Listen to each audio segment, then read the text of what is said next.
Welcome, everyone. It's Victor Cheng from SaaSCEO.com and the author of the book, Extreme Revenue Growth.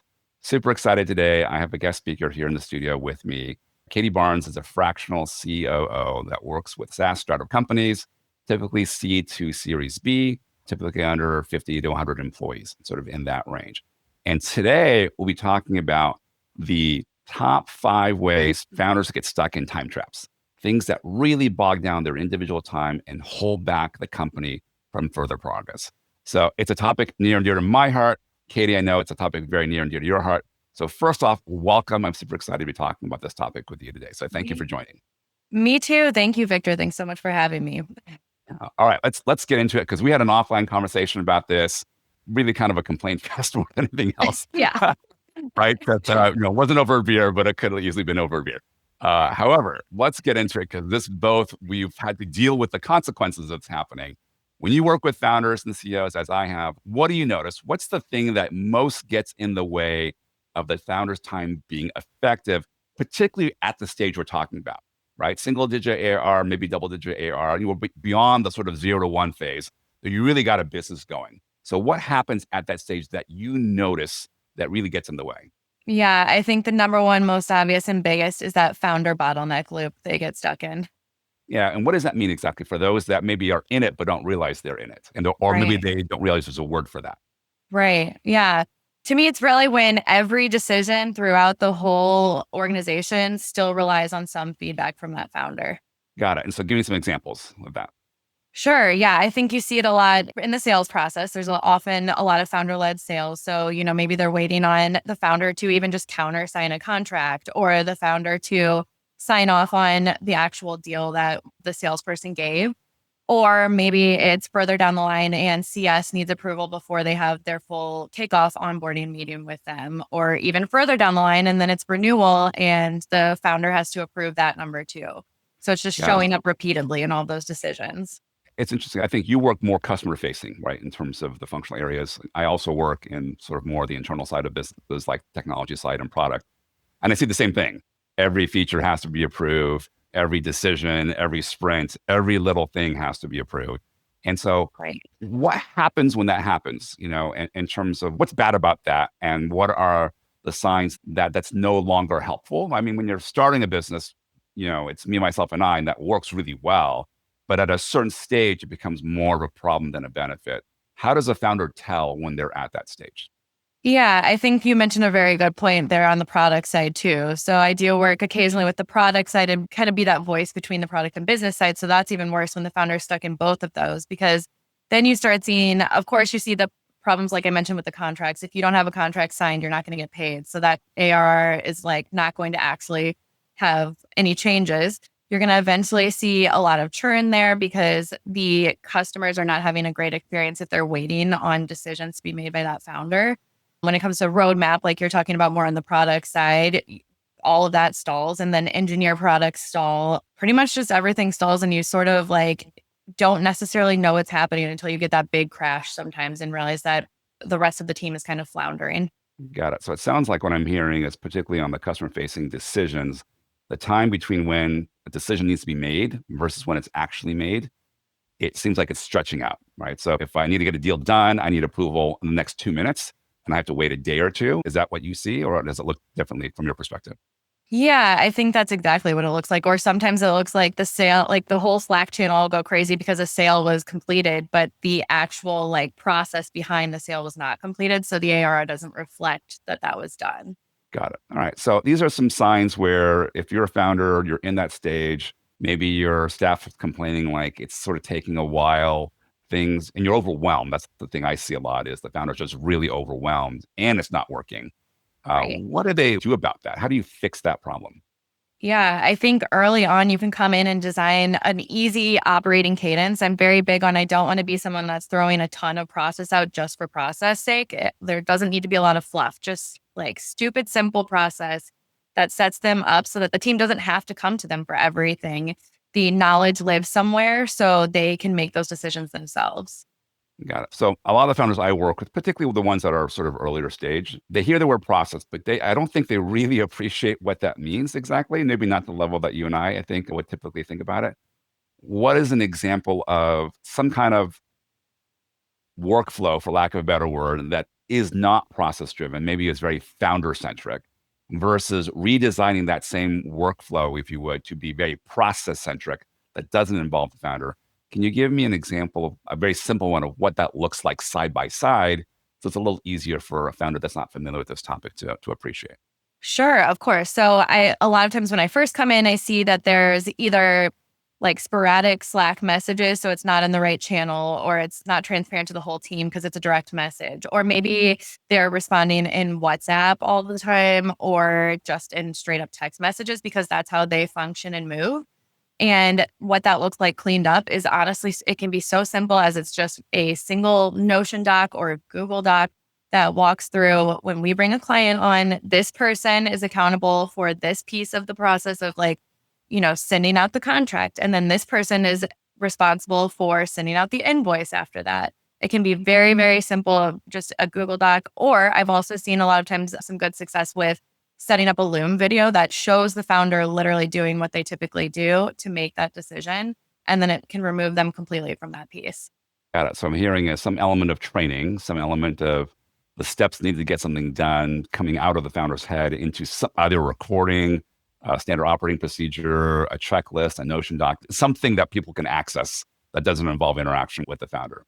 Is that right? Exactly. Yeah, I'd say like a Notion checklist is usually my favorite because it's just so basic and easy and right there. And I don't think it involves that much training. I know SOPs can scare people off sometimes. Standard operating procedures sounds like a big word for big company, and it doesn't have to be that. Got it. And I've been talking about this topic for a couple of decades now. And I think with the advent of AI, the tools, just hit record on the founder's screen for a day and it'll whip out SOPs that are really pretty good. It's amazing. There's no excuse at this point in time. No. I'm glad to hear you say that because I still hear a lot of excuses, but it's true.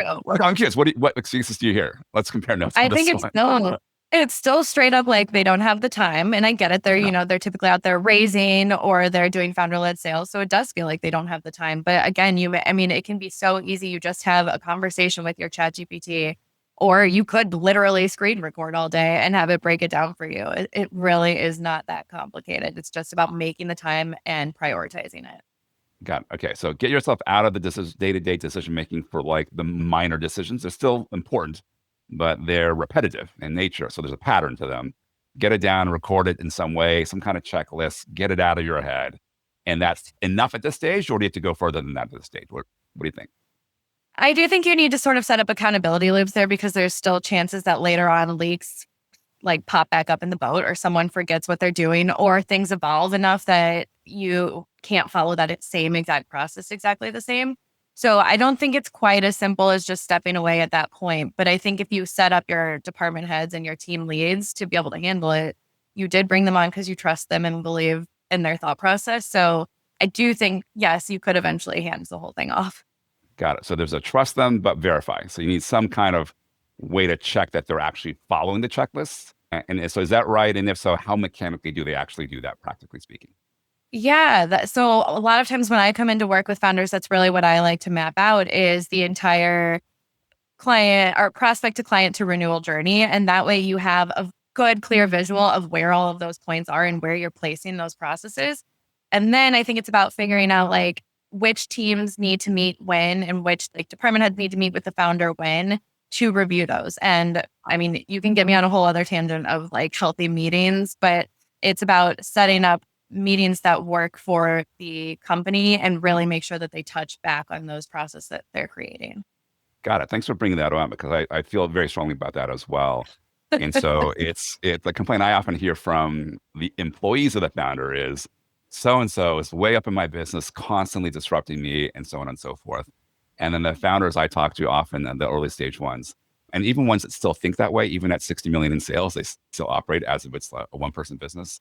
They get involved in everything constantly and it's super disruptive. So what I'm hearing is you don't just like throw it over the fence and let it go because that doesn't work. You don't do it all yourself because that doesn't work. So there is a handoff, and then there is what I'm hearing is a regular check-in process on a schedule to do the checking. So it's an hour out of the week or maybe 30 minutes twice a week, not whenever the founder feels like it at 3 o'clock in the morning.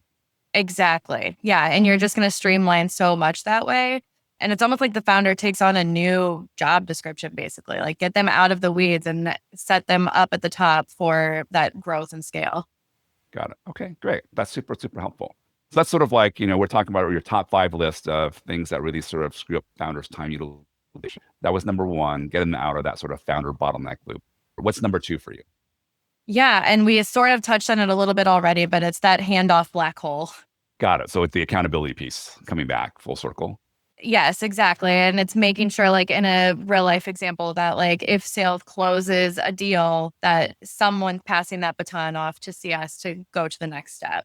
And that verifying that baton pass has happened. How do you like founders to do that? Like, what do they, they're not going to do it themselves anymore. We kind of convince them of that, let's say, but they still need to verify. So what's a good mechanism for that? I found a lot of success still using Slack channels and just making sure that you've set up a clear line of sight there. And so you literally can use emojis to check off different steps. I've never seen that. Elaborate if you could. Yeah. Let's say the sales team does like the green check mark once they have done all of their process and have gone on to have that meeting with CS to schedule what that onboarding will look like now. And then it comes to the CS person, they've completed theirs. They use a totally different emoji. Maybe it's a different check mark or whatnot. And so eventually at the end, you have like what that perfect transition looks like as a view. And so a founder could go in and just see that and be like, okay, that one's good. I don't need to worry about that one. Got it. So if a company is very Slack oriented, this sort of fits really well with what they're already using anyway as an interface. Right. Yeah. And I mean, this works if you're on Teams or Zoom as communicated tool as well. Like who's in the channel in this particular example? Yeah, I think I found the most success if you have more like a department head channel and it's like deal oriented. So like a deal desk basically. And then you can kind of show where it's gone through. Got it. And does every deal go through that deal desk and is it sort of conversational or is it sort of more structured than that? How have you seen it and what do you prefer? Yeah, I think like the main back and forth conversation stays in there, but then there's links back to wherever your like most truth of source of truth is. So say it's HubSpot or Salesforce or whatever, I think you can still link back into there or Notion even. But the main conversation back and forth between the team, I see really good success being there. So there's transparency there. So if someone wants to skim, they can skim to see things. But there's also sort of milestones that are marked when certain milestones have been achieved in terms of the onboarding process and the handoff. Exactly. Yeah. And so if it's a bigger account, they can spend more time in that Slack thread. And if it's a smaller one, they could just see that all of those check marks are done. So it's good. Got it. Okay. So at least they're not the bottleneck anymore. They still have some visibility. They can still see progress. They could say nothing. It'll still get done in theory. But if they want to check, they can still check. But they're not bogging everyone else down in the process. Exactly. Yeah. It still gives them a chance to have a little bit of a say in there. I mean, I know it's hard to hand off your baby completely. So I get it. Yeah, no, I totally get that. No, I have a lot of founders that would probably be in there. You could skim at 3 o'clock in the morning, right? We're not bugging everybody else. So at least so that they get a little bit of a break. Right. Yes. So that makes a lot of sense. So anything else on that in terms of closing the loop or the handoff black hole, making sure that doesn't happen before we move on to number 3? I think that's really it. It just like helps you define who does what and by when. And so like you just have that really good snapshot of it. So I think that's about it really. Yeah, so it's interesting because I work with businesses, kind of a range, maybe 3 million on the small end, maybe 40, 50 kind of on the upper end. And so what's interesting is there's this core principle of transparency, accountability, some kind of structure. In a bigger company, it might be this massive workflow. I see some companies using like AI workflow management, N8N or something like that, that actually is flowing the work through. But it doesn't have to be, right? It can be a checklist. It can be, pre-internet, right? It could be like an index card, right? With a little check mark and you sort of pass the card around on the team. But so it doesn't have to be overly engineered. It doesn't have to be heavy. It can be integrated with things that our team's already using. It's just a little bit of process. Sounds like it goes a long way. Yeah. And that's, again, I hate when so many people put so many buzzwords and fluff and everything in there. Just make it stupid simple and then people will follow it. Got it. Okay, cool. So let's talk a little bit now about, I think, tools, right? So you can get super sophisticated. You could be super low tech. There's a whole range in the middle. You could have lots of tools. You could have no tools or some combination. What is your stance on tools? What's sort of the right amount? What's too much? What's too little? Ideally for me, that tool for all spiral is best if you can just keep one tool per one job. If you're having to go to multiple places for one thing. So we already kind of talked about like HubSpot or Notion. If you're having to go to all of those places to have an understanding of the client, you're already losing. Okay, got it. And so do you have favorite tools? Does it not really matter? Are you agnostic? Or is it just, it's got to be, you want a suite of within one system rather than point solutions? Kind of like give some guidance for a founder that's sort of in the middle of all this. What should they be doing? Yeah, I mean, I have my personal favorite tools for sure, but when I come in and work with a client, I really like to try to be agnostic and fit into what their system is, because I think that's the best way to get people to follow that process is let's work Sure. with what you've already got going, because if you make a whole bunch of change, it starts to freak people out. So personally, huge fan of Notion and HubSpot, and Slack, obviously, but I like to work with whatever they've got going already, because typically there's already some set up. And so do you basically sort of consolidate vendors and have more features with one SaaS vendor, or how do you typically do that practically? Yeah, that's the goal. So when we come in and look at that entire life cycle again, we're going to map the tools at that point too, and all the different data sources, get a better idea of how your people are using each of these systems. And then if we can cut out little steps in there, it can make a huge difference. So that's when we start trying to figure out if, hey, maybe we're beyond we're beyond Notion at this point and we need to move into HubSpot, and then use that as the full source of truth. So by the end of your work, it's fewer systems, still doing the same, if not more than before, but being really thoughtful and intentional about how many tools are involved in the process. Exactly. Yeah, you don't need more tools and software. I know there's a lot of really cool, flashy things out there right now, but the systems just need to talk to each other and the people. Okay, great. Now, so those are kind of your top three. What's number four for you in terms of things that waste time? I think what I see the most then is that SOP graveyard. So it's just, yeah, a lot of old SOPs sitting somewhere. What does that mean? It's like not being used? Is that what you mean by the graveyard? Or what do you, if you can elaborate? Yes. Yeah, it's not being used. They don't even know where it is anymore. So a lot of times they'll come in and they'll be like, oh, Katie set that up in CS a long time ago. I don't really know where it is, but you can go find it. And then you either can't find it, or when you do find it, it hasn't been touched or updated in God knows how long. Got it. And so what's the solution for that? That is, again, coming in, looking at the client lifecycle with a team. And I like to sit down and talk to the people that are doing these things day to day and get a feel of, are you actually opening this Notion page ever? Have you looked at that Loom in months? Have you been in HubSpot to see what the sequence looks like? And then kind of figuring out like where the new best place would be. So we've already had that tool discussion likely. So it's saying, okay, we're going to like revamp this and make it something that you're actually going to use and revisit. And really big on the checklist piece there too, like we talked about earlier. Got it. So it sounds like these documents shouldn't be on a digital shelf somewhere, but they should be living, breathing documents being used, certainly. And then it sounds like being revised as well.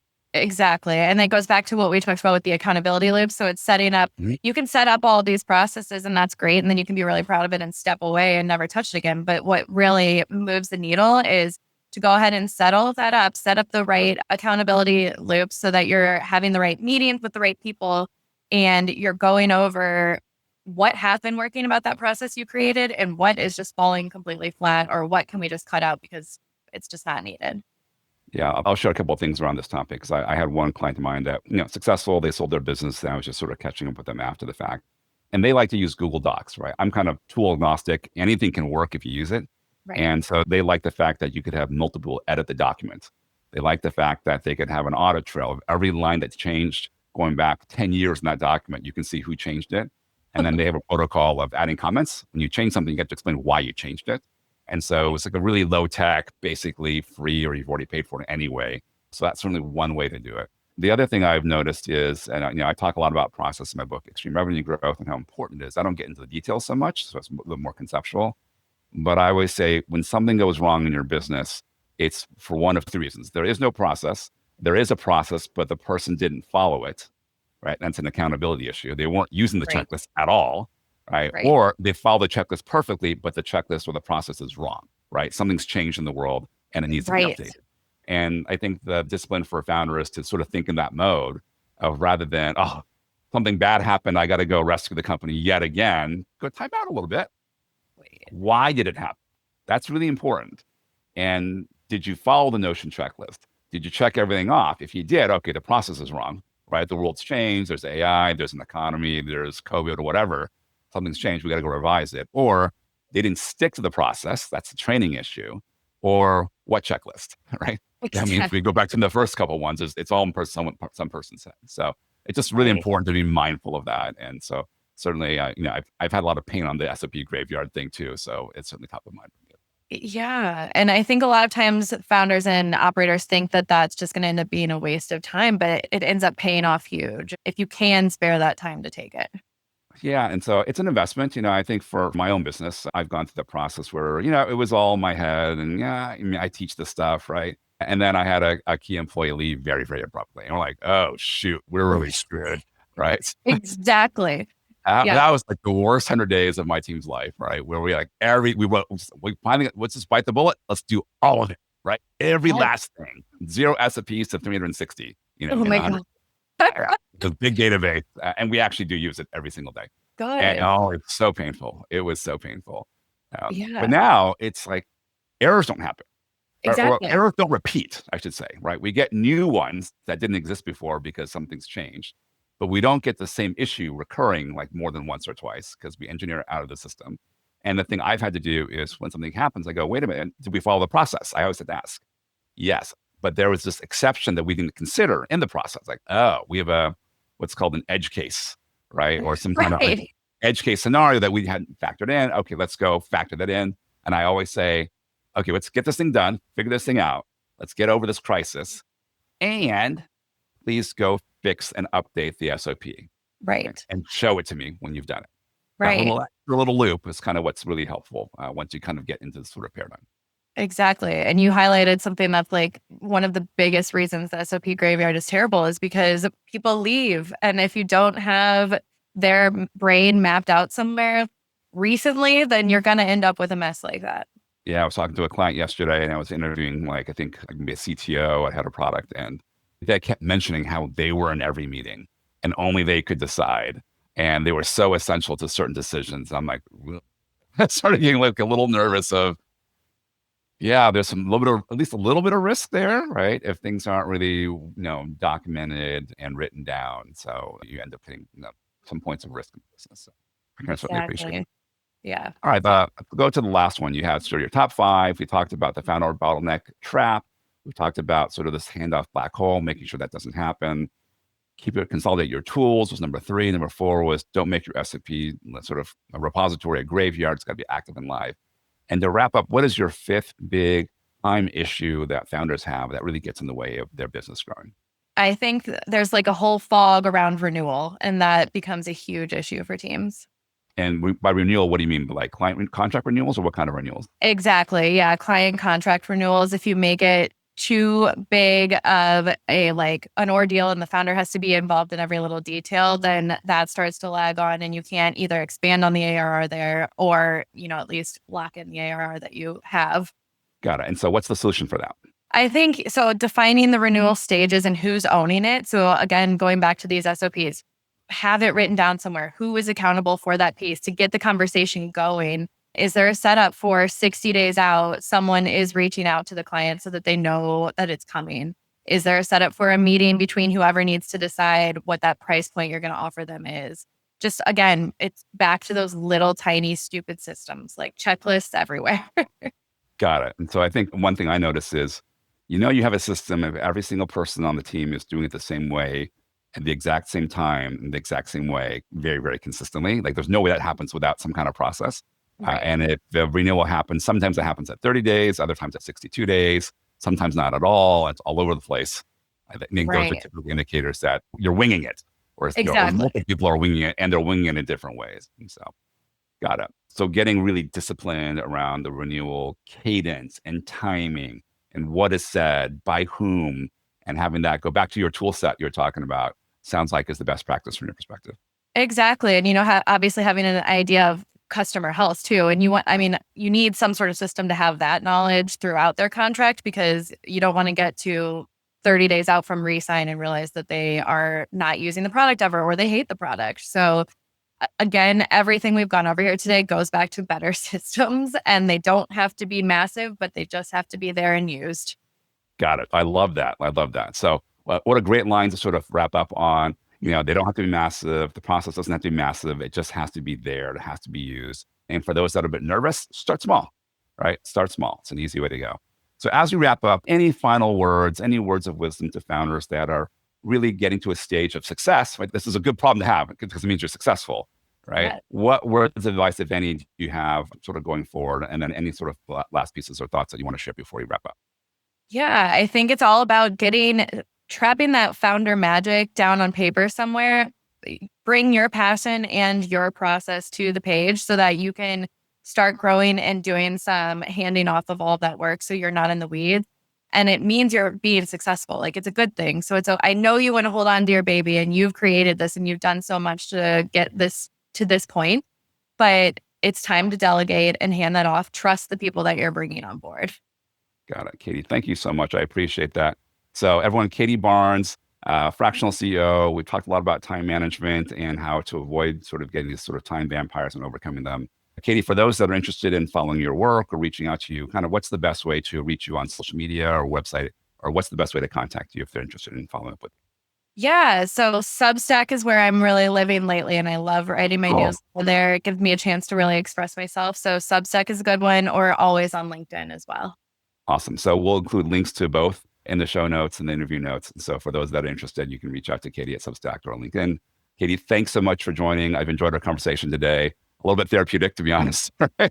Because I've had to live these problems by myself for 30 years. It's group therapy. Yes. There you have it. Thanks, Katie. Appreciate it. And look forward to chatting on future topics. Take care. Thanks, Victor. You too.